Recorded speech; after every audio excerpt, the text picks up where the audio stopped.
Chapitre 137. Jésus à Tibériade. Jésus arrive avec les siens à Tibériade par une matinée orageuse, et il y arrive par un court trajet de Tariché à Tibériade avec les barques qui se balancent fortement sur le lac très agité et grisâtre comme le ciel, parcouru par des nuages qui n'annoncent rien de bon. Pierre scrute le ciel et le lac, et il ordonne aux garçons de mettre les barques en lieu sûr. « Dans un moment, vous allez entendre quelle musique ! Je ne suis plus Simon le pêcheur, si sous peu les averses et les vagues du lac ne font pas de dégâts. » Il n'y a personne sur le lac, se demande-t-il à lui-même en scrutant la mer troublée de Galilée, et il la voit déserte, parcourue seulement par des vagues de plus en plus fortes, sous la chape du ciel de plus en plus menaçante. Il se console en la voyant vide et en pensant qu'elle ne fera pas de victimes humaines, et il suit, plus satisfait, le maître qui avance dans les coups de vent si forts que les hommes ont du mal à marcher dans les nuages de poussière avec leurs habits que la bourrasque fait claquer. Dans Tibériade, dans cette partie de Tibériade, habitée par des gens du peuple, familles de pêcheurs ou d'artisans occupés à des travaux qui se rapportent à la pêche, il y a beaucoup d'allées et venues pour rentrer dans les maisons, ce que l'orage pourrait détériorer. Des gens courent, chargés des filets et des rames des barques déjà mises à l'abri. D'autres traînent dans les maisons les outils de travail, pendant que siffle le vent, que s'élèvent des nuages de poussière et que claquent les portes. L'autre Tibériade, celle qui est plus au nord, le quartier des palais qui s'étendent le long du lac, des beaux parcs que l'on voit sur l'arc de la rive, dort paresseusement. Seuls des serviteurs ou des esclaves, selon que les maisons appartiennent aux Israélites ou aux Romains, s'affairent à enlever des rideaux sur le haut des terrasses, à retirer les légères embarcations de plaisance, les sièges épars dans les jardins. Jésus, qui a avancé de ce côté, dit à Simon le Zélote et au cousin Jude : « Allez demander au portier de Jeanne de Chouza si aucun des nôtres ne nous a cherchés. Moi, j'attends ici. » « Bien, et Jeanne ? Nous la verrons ensuite. Allez, et faites ce que je dis. » Les deux partent rapidement, et pendant que les autres attendent, Jésus les envoie ici et là, afin de se procurer la nourriture pour eux et les femmes, parce qu'il n'est pas juste d'imposer des frais à la famille du disciple, dit Jésus. Et il reste seul, adossé au mur d'un jardin d'où vient une rumeur d'ouragan, tant est forte la lutte du vent contre les grands arbres. Jésus est tout ramassé sur lui-même, dans ses vêtements qu'il tient bien serrés dans le manteau qu'il a ramené sur sa tête, où il fait office de capuchon pour se protéger du vent qui rejette les cheveux dans les yeux. Et, ainsi couvert de poussière, le visage à demi caché par les pans du manteau, adossé à un mur presque au coin de la rue qui croise une belle artère qui va du lac au centre de la ville, il a l'air d'un mendiant qui attend l'obole. Quelques passants le regardent, mais comme il ne dit rien, ne demande rien et reste ainsi la tête penchée, personne ne s'arrête pour lui donner ou lui dire quelque chose. Pendant ce temps, la bourrasque redouble et le bruit du lac se fait plus violent, remplissant la ville tout entière de son mugissement. Un homme de grande taille qui avance courbé pour se défendre du vent, tout enveloppé dans son manteau qu'il tient serré sous le cou avec la main, vient du chemin qui va de l'intérieur vers la rive. Pour éviter une file d'ânes de maraîchers qui, après avoir déchargé leurs légumes au marché, reviennent chez eux, il relève la tête et voit Jésus. Et je vois que ce jeune homme est Judas de Kériote. « Oh, maître, dit-il de l'autre côté de la file des ânes, je venais justement chez Jeanne pour te chercher. Je suis allé à Capharnaüm pour te chercher, mais… » Le dernier âne est passé, et Judas se hâte de rejoindre le maître en terminant son discours. « Mais à Capharnaüm, il n'y avait personne. J'ai attendu plusieurs jours, et puis je suis revenu ici, et tous les jours, j'allais chez Joseph et chez Jeanne pour te chercher. » Jésus le regarde de son regard pénétrant, et il arrête cette avalanche de paroles en disant seulement « La paix soit avec toi. » « C'est vrai, je ne t'ai même pas salué. La paix soit avec toi, maître. Mais toi, tu l'as toujours, cette paix. » « Et toi, non ? Je suis un homme, maître.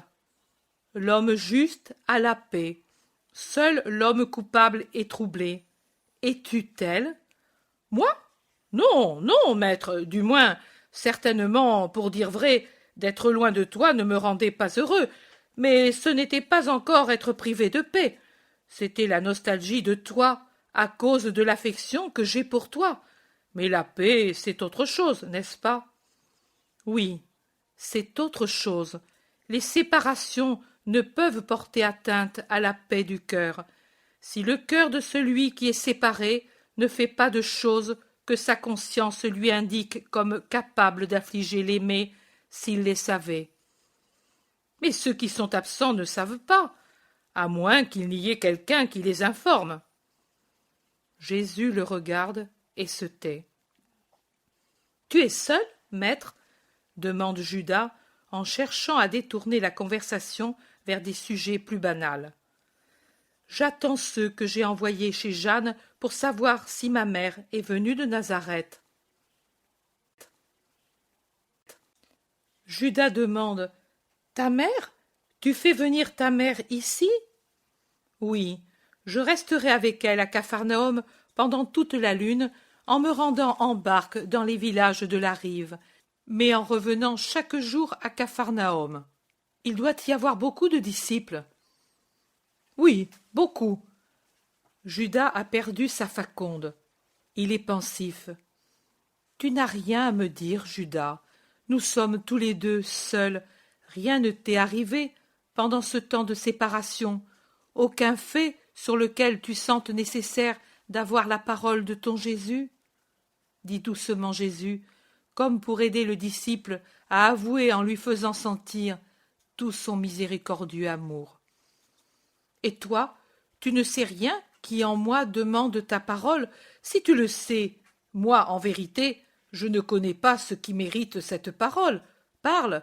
Cela pèse à un homme de devoir se rappeler ses fautes et ses défauts et de les avouer à un autre. Moi qui te parle, je ne suis pas un autre homme, mais... Non, tu es Dieu, je le sais, mais à cause de cela, il n'est pas nécessaire que ce soit moi qui parle. Toi, tu sais. Moi, je ne suis pas un autre homme, disais-je, mais je suis ton ami, le plus affectueux. Je ne te dis pas le maître, le supérieur, mais je te dis l'ami. C'est toujours la même chose. C'est toujours l'ennuyeuse recherche de ce qui s'est fait dans le passé et dont l'aveu pourrait provoquer des reproches. Mais plus que les reproches, c'est de déchoir dans l'estime de l'ami qui afflige. À Nazareth, le dernier sabbat que je m'y trouvai, Simon-Pierre dit par inadvertance à un compagnon une chose qu'il devait taire. Ce n'était pas une désobéissance volontaire, ce n'était pas une médisance, ce n'était pas une chose susceptible de faire du tort au prochain. Simon-Pierre l'avait dite à un cœur honnête, à un homme sérieux. Ce dernier, se voyant amené à connaître une chose secrète sans que lui-même ou Pierre l'eussent voulu, jura qu'il ne répéterait pas le secret à d'autres. Simon pouvait être tranquille. Mais il ne le devint que lorsqu'il m'eut fait l'aveu de la faute, tout de suite. Pauvre Simon, il appelait cela une faute. Mais si dans le cœur de mes disciples il n'y avait que des fautes comme celle-là, et autant d'humilité, autant de confiance, autant d'amour que Pierre, oh, je devrais me proclamer maître d'une troupe de saints. Et ainsi tu veux me dire que Pierre est saint et que je ne le suis pas? C'est vrai, je ne suis pas un saint. Chasse-moi, alors. Tu n'es pas humble, Judas, l'orgueil te ruine, et tu ne me connais pas encore. Termine Jésus avec une immense tristesse. Judas se rend compte de cette peine, et il murmure: « Pardonne-moi, maître. » Toujours, mais sois bon, fils, sois bon. Pourquoi veux-tu te faire du mal à toi-même?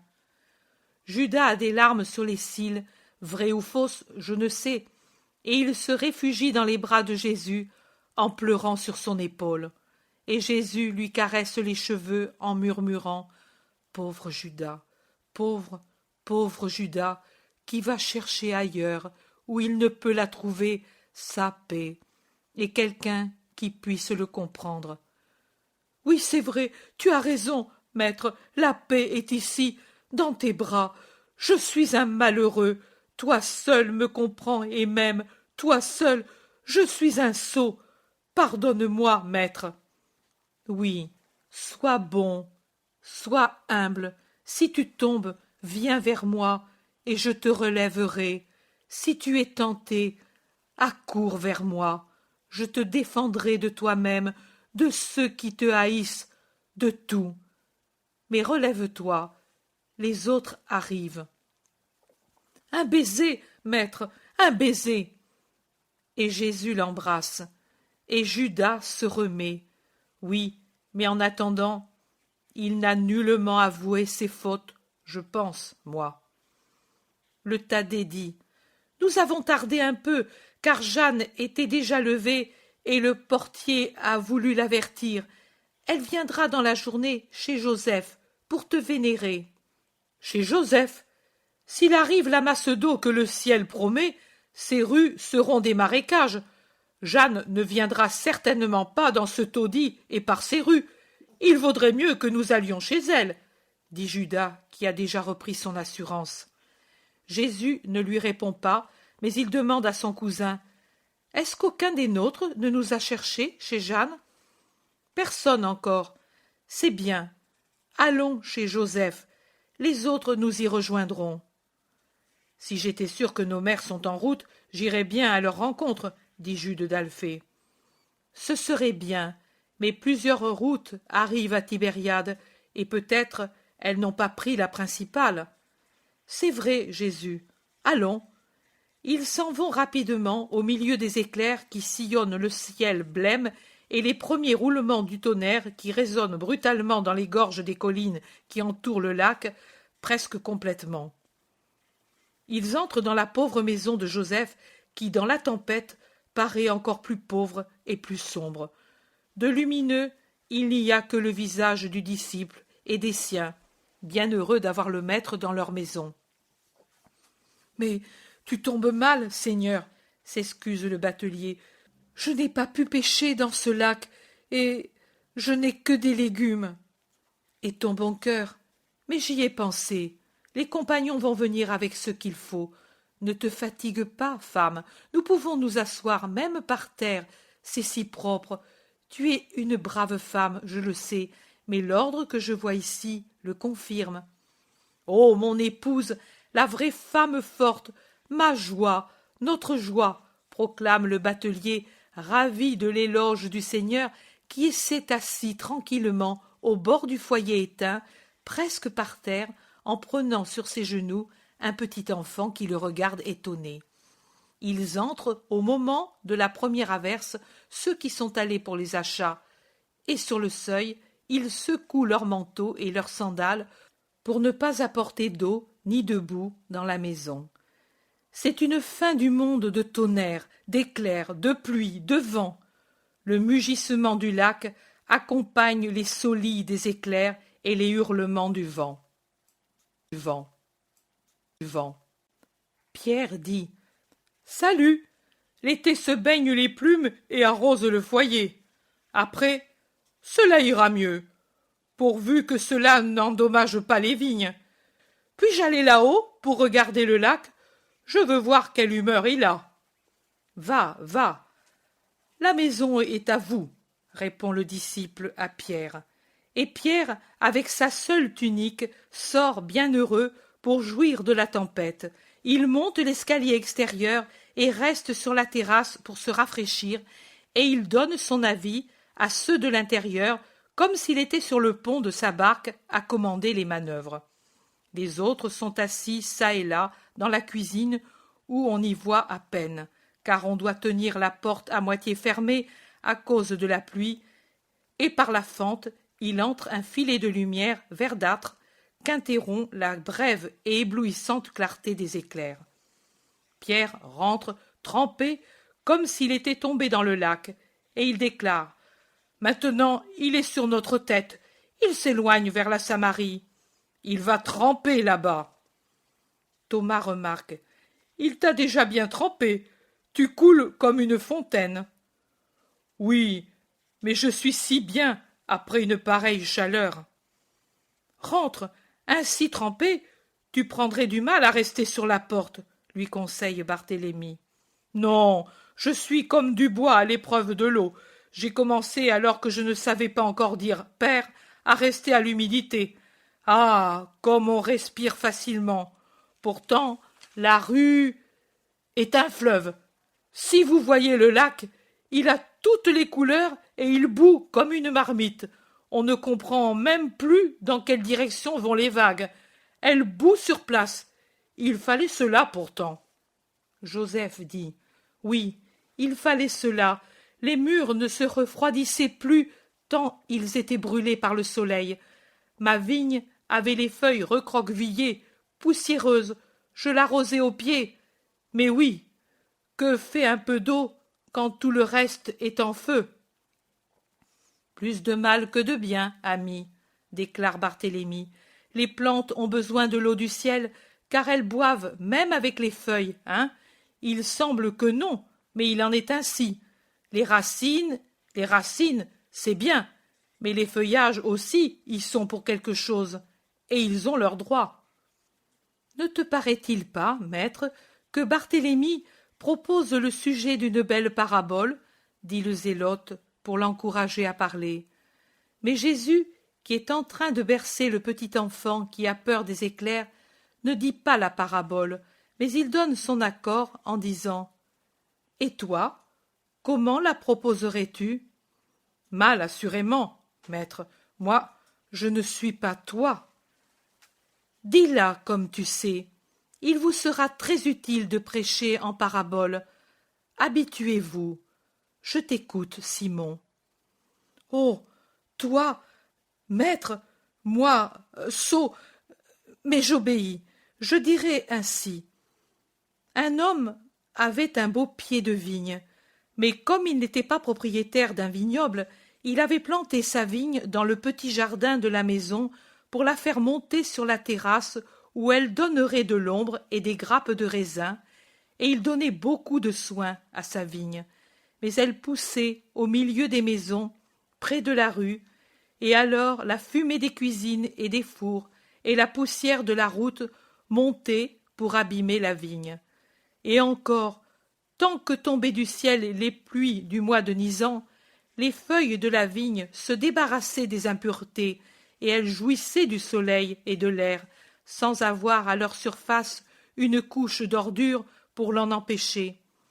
Mais quand vint l'été, et que l'eau ne descendit plus du ciel, la fumée, la poussière, les excréments des oiseaux se déposèrent en couches épaisses sur les feuilles, pendant que le soleil trop brûlant les desséchait.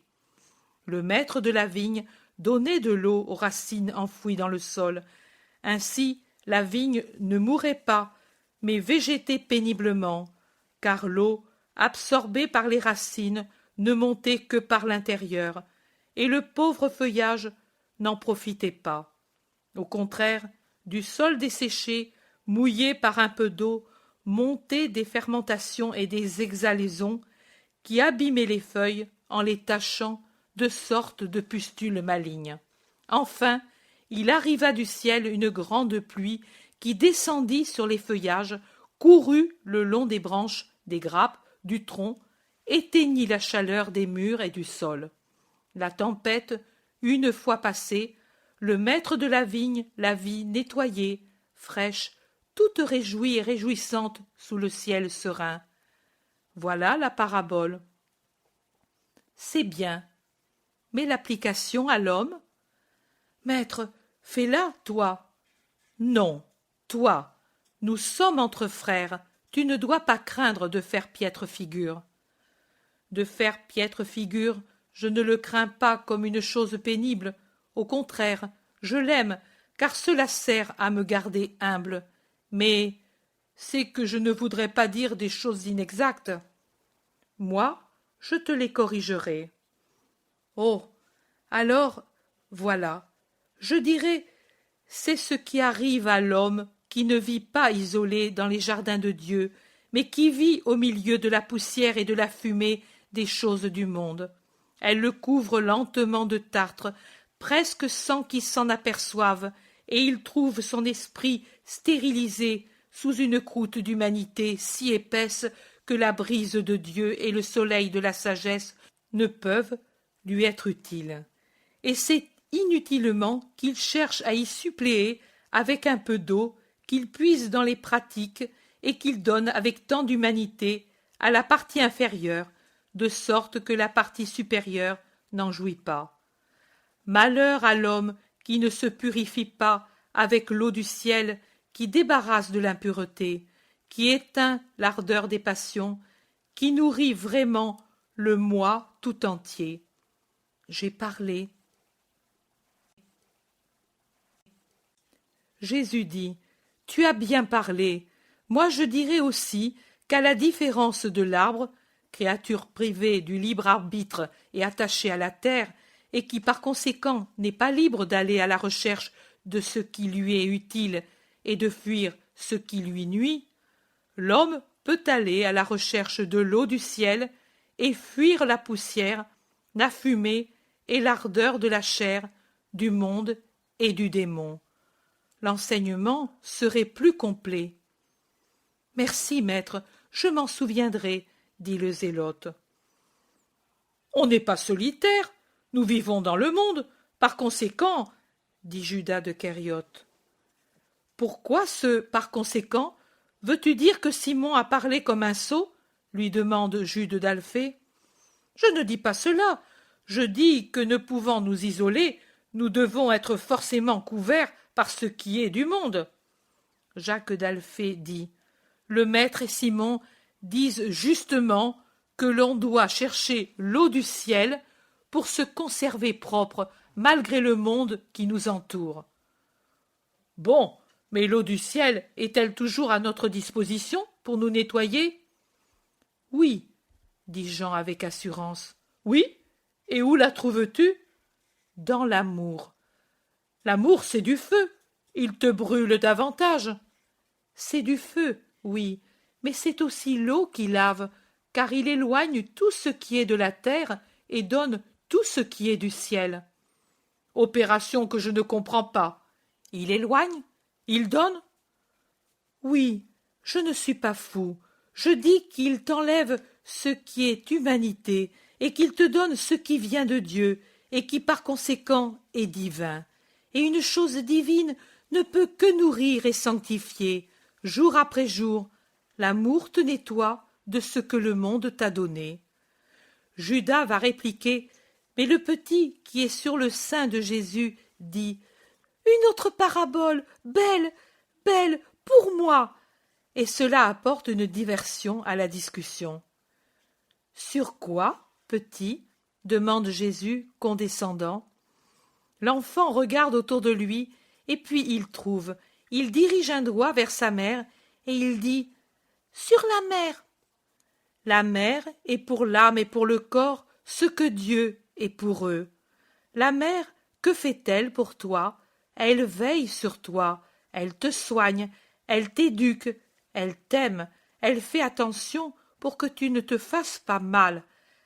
Elle te protège comme fait la colombe avec ses petits, sous les ailes de son amour. Et la mère doit être obéie et aimée, parce que tout ce qu'elle fait, elle le fait pour notre bien. Le bon Dieu aussi, et bien plus parfaitement que la plus parfaite des mères, garde ses enfants sous l'aile de son amour, les protège, les éduque, les aide, pense à eux nuit et jour.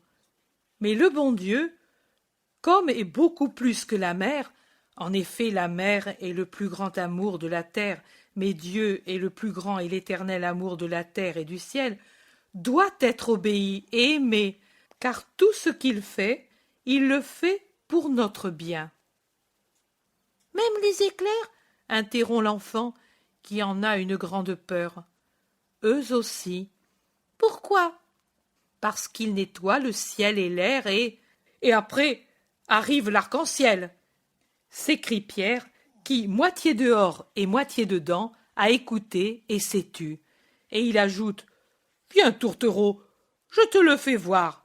Regarde comme c'est beau. » Et en effet, la lune éclaire le ciel, car la tempête est passée, et un immense arc-en-ciel qui, par des rives de Hippo, jette le ruban de son arc par-dessus le lac pour aller se perdre au-delà des montagnes, en arrière de Magdala.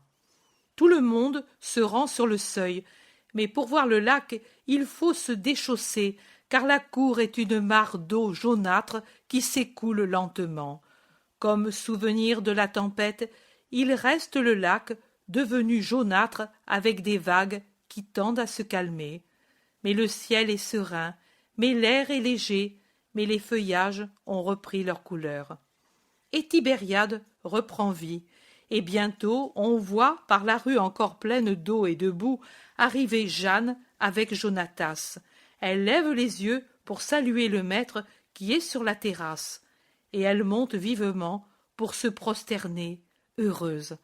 Les apôtres parlent entre eux, et Judas, seul, à mi-chemin entre Jésus et Jeanne d'une part et les apôtres de l'autre, reste à part, tout pensif.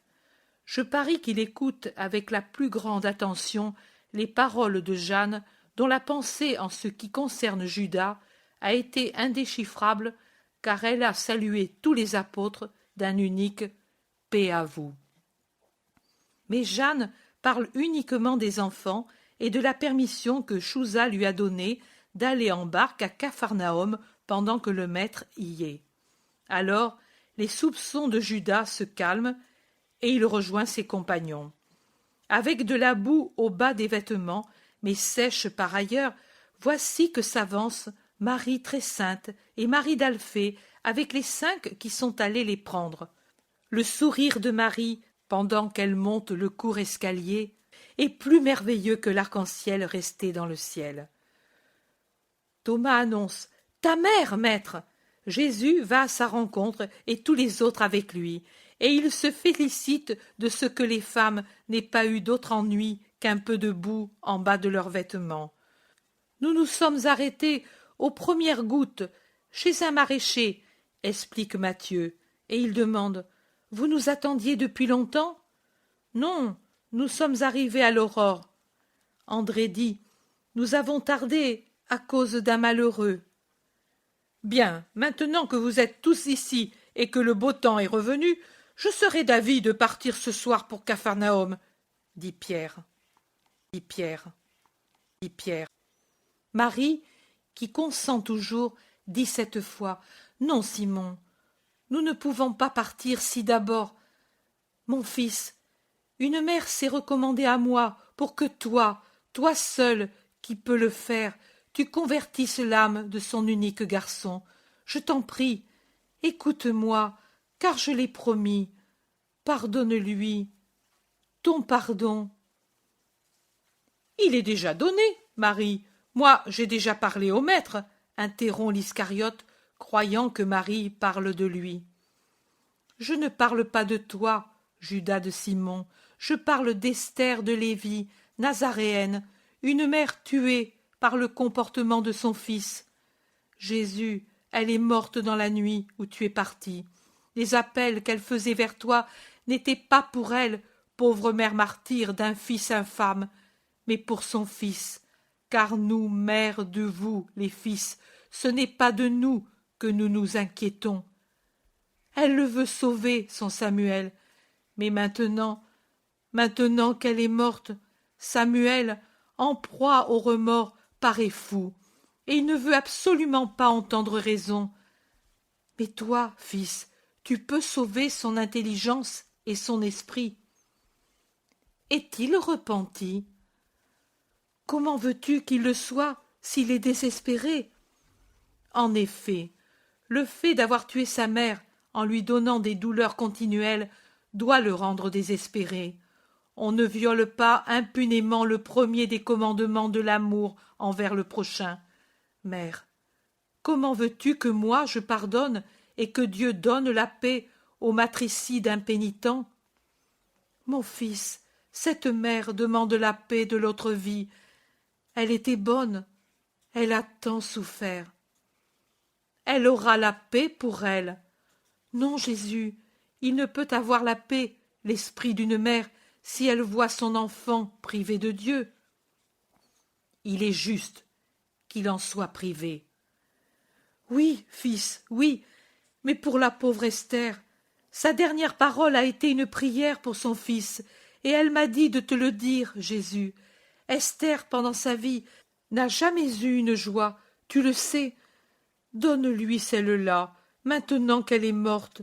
Donne-la son esprit qui souffre à cause de son fils. Mère, j'ai cherché à convertir Samuel pendant mes séjours à Nazareth, mais inutilement, car en lui était éteint l'amour.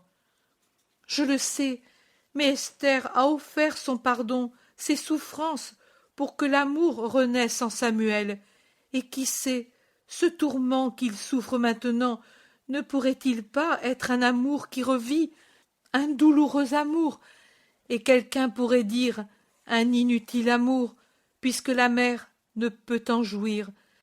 Mais toi, mais moi, nous savons que la charité des trépassés est attentive et toute proche.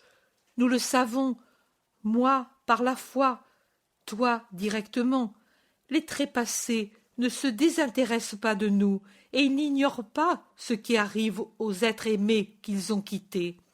Et Esther peut encore jouir de ce tardif amour de son fils ingrat, et maintenant bouleversée par le remords. Ô mon Jésus, je le sais, cet homme t'inspire du dégoût à cause de l'énormité de sa faute. Un fils qui est sa mère, un monstre pour toi qui es tout amour pour la tienne. Mais justement, parce que tu es tout amour pour moi, écoute-moi, retournons ensemble à Nazareth tout de suite. La route ne me pèse pas, rien ne me pèse, si cela sert à sauver une âme. C'est bien, tu as gagné, mère. Judas de Simon, prends avec toi Joseph et va à Nazareth. Tu m'amèneras Samuel à Capharnaüm. Moi? Pourquoi moi? Parce que tu n'es pas fatigué.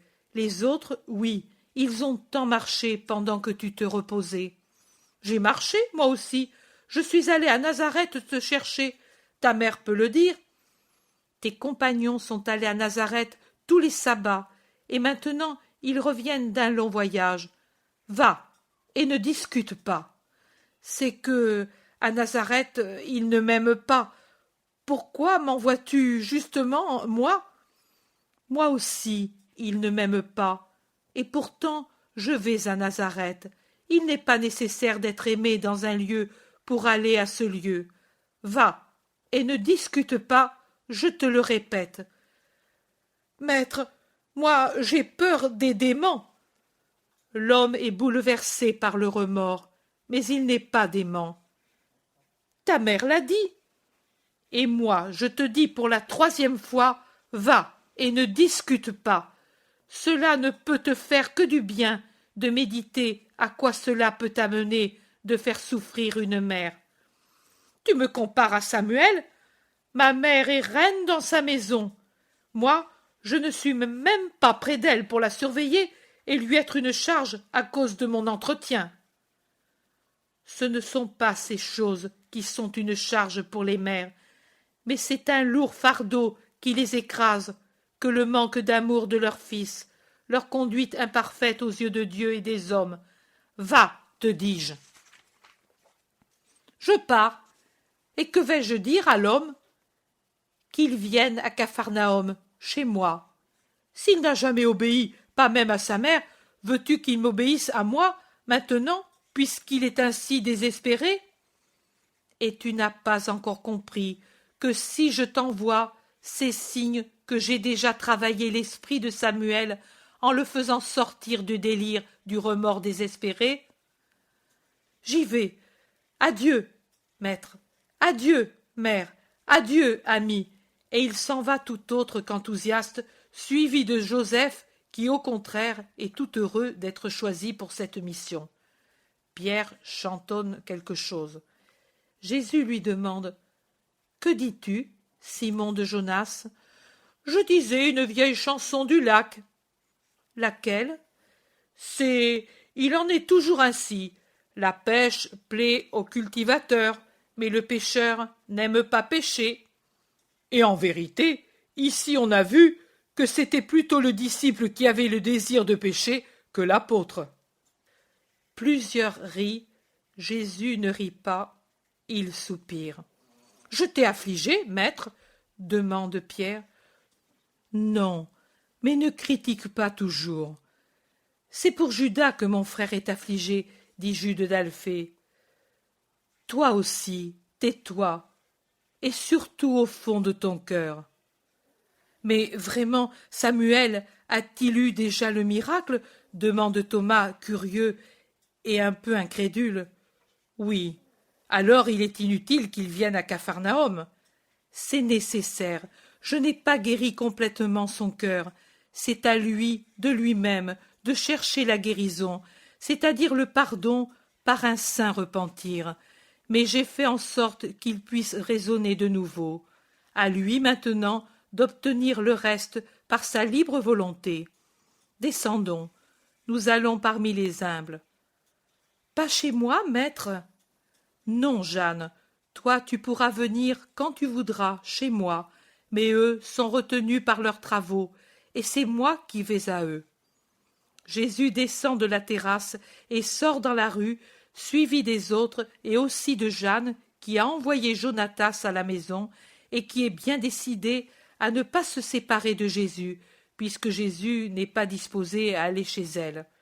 Ils s'en vont vers les maisonnettes pauvres, se dirigeant vers des endroits de plus en plus pauvres et périphériques, et la vision cesse ainsi.